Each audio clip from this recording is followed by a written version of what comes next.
Gather round, boys and girls, for another story of the creepy, the strange, the bizarre, for another story of those things that inhabit our world. For this is another episode of Jinn Stories.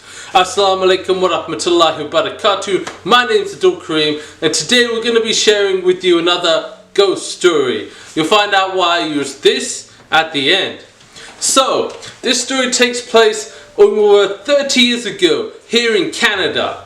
There's a girl, right? She's 16 years old, and she has one of her best friends. It's a male best friend, and he walks up to her one day. He's like, "Hey, we're gonna call her Charlene. I don't know her real name. I've only just met her recently, but she happened upon to tell me the story. And you know what? I'd be surprised if I just happened to have got that right. But we're gonna call her Charlene."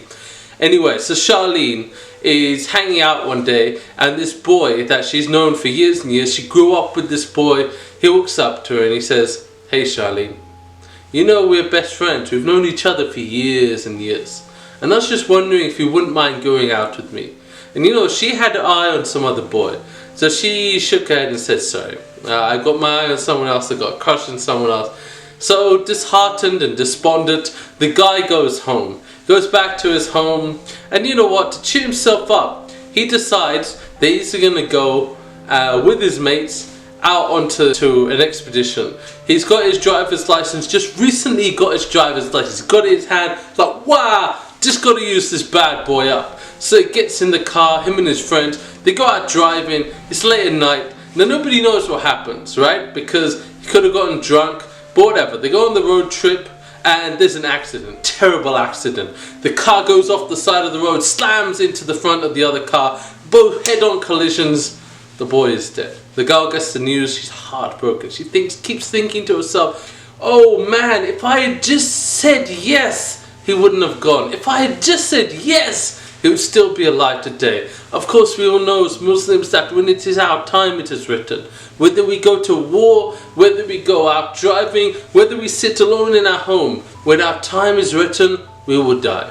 But anyway, so Charlene, feeling lonely, she's feeling sad, and just when she's starting to forget, you know, just a few months have passed and she's just starting to forget, it happens. The thing comes. See, she's asleep at night one night, and she hears the door open. She hears a click and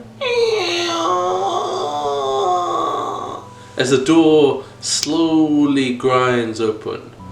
Then she hears footsteps.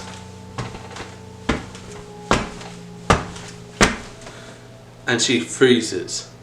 She's laying there. She can feel this presence, not just hear it, but feel it. It's like somehow a part of her body is sensing this presence in the room.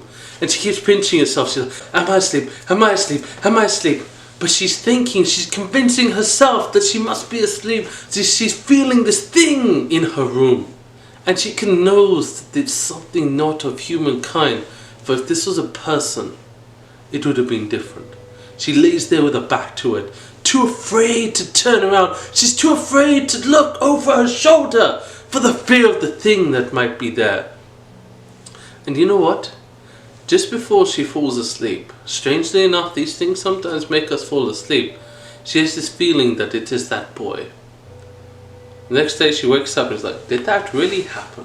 What was this? What did I sense last night?" So then later that day she says to her mum, "I want to go to his grave. I want to go to his grave." So the mum takes her in the car, she drives to his grave, and she gets out, and just then this little cat appears. Seemingly out of nowhere, just appears into the air and runs towards and starts rubbing itself against her leg. And every time she visits that grave, a random cat appears. The exact same cat, not aged a day. That same cat appears and rubs itself against her. Now most people would go, "Wow, reincarnation proof."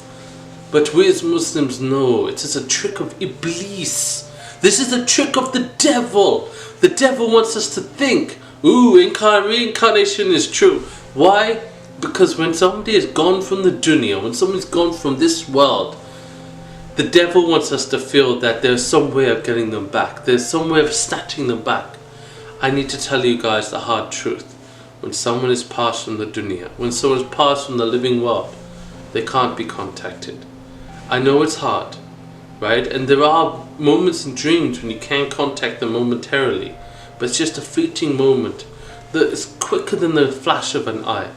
But these moments, right, in life when so-called psychics and mediums come to you claiming to be able to contact your dead spouse, why are they able to do this? Because the janeen, the jinn, the shayateen that was constantly on your left shoulder whispering badness into your ears, that was there your entire life. It was there. It knows your deepest, darkest secrets. It's within your blood. It's in your veins. It knows your darkest secrets. So that is how these things are able to communicate with a fortune teller, with a medium, and tell them these things. This, ladies and gentlemen, is another proof and sign of Iblis's trickery. Iblis, the devil, wants us to be tricked into thinking that these things are true. But in truth, and I'm sorry to tell you the truth, but once you're gone, you're gone.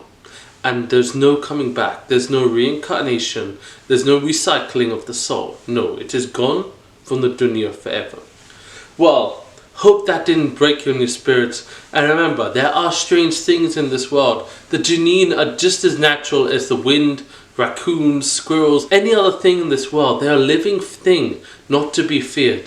Thanks for watching. My name's Abdul Kareem, and do not fear the janeen. Remember Ya Rabbul Alameen. And come.